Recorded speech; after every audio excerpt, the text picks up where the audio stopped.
This is on the Bystander Apathy experiment, and it's the first of a series of videos on the darker side of human nature. Cue sound effect. This study was motivated by an event that took place in 1964 when a woman, Kitty Genovese, was murdered in front of her home.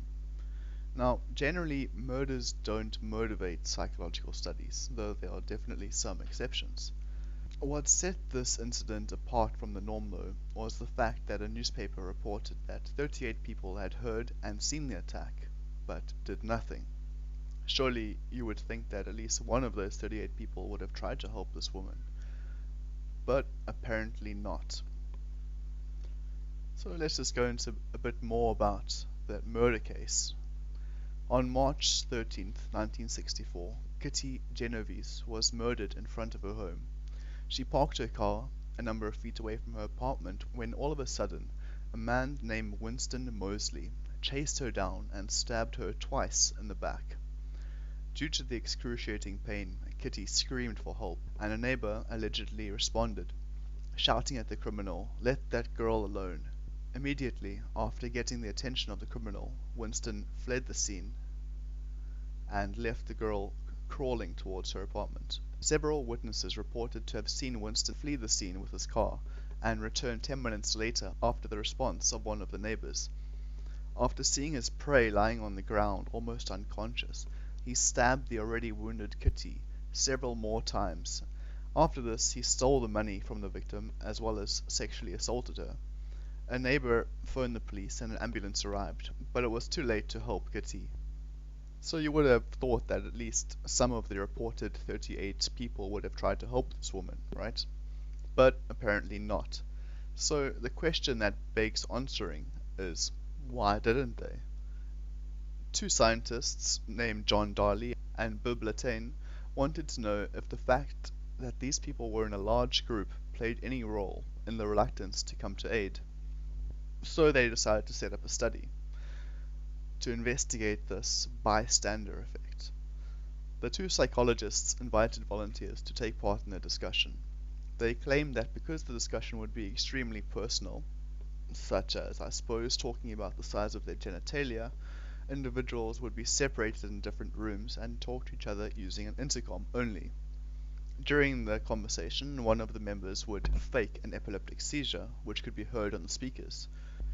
There were a certain number of pre-recorded voices that were played during the conversations that were taking place between the actor and the participant.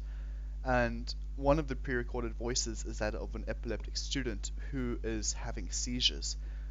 The voice will first confess to the group that he or she is prone to seizures and that it could be life-threatening. And during the second turn, the seizure will start along the lines of, "I'm having a fit. I think help me. I can't. Oh my God. If someone can just help me out there. I can't breathe properly. I'm going to die and so on. The real subject can only hear the event and he cannot actually see the participant who is having the seizures. The actual response that the experimenters were looking at was the time it would take for the subject to stand up, leave the room, and look for the experimenters and ask for help. So, what were the results of the study?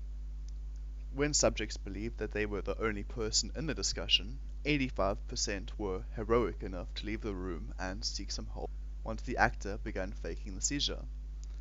And this makes sense. Having an extremely personal conversation, again, presumably about the size of their genitalia, with another person is difficult enough, but being forced to continue to carry on the conversation by yourself is just, well, sad. But either way, 85% helped, so in a one-on-one situation, you're more likely to be saved by the person you're talking to. However, that was only one arm of the study. When the experiment was altered so that the subjects believed 4 other people were involved in their discussion of genitalia size, only 31% went to look for help once the actor began having his seizure. Insert air quotations. The rest assumed someone else would take care of it. So we can assume that the phrase, the more the merrier, is really not quite true, and the expression should rather be, the more you are, the higher the probability that you will die if you have a seizure. So what does this say about you and me and humanity in general?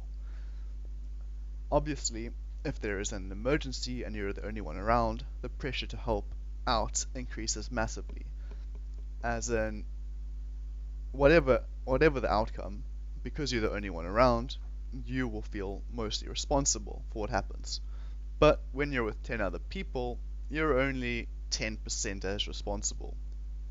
So the problem is, everybody else only feels 10% responsible too, and when you're only 10% responsible for something happening, you can kind of shift the blame on someone else.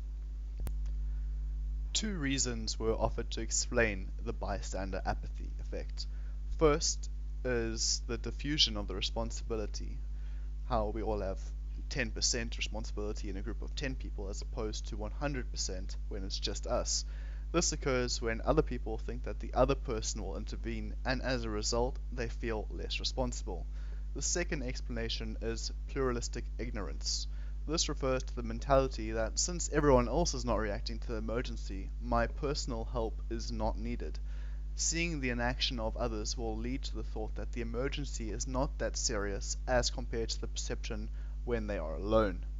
Now, this probably paints humanity in a bad light, especially in a group situation, but there are some criticisms that have been aimed towards the study which I suppose try to alleviate the negativity that's portrayed about us.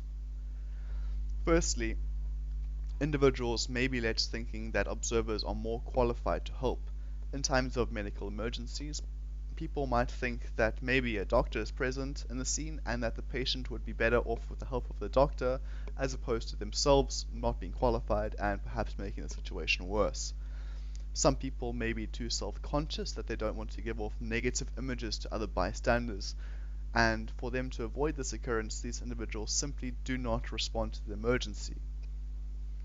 Lastly, fears associated to perception can also be an explanation of the bystander effect.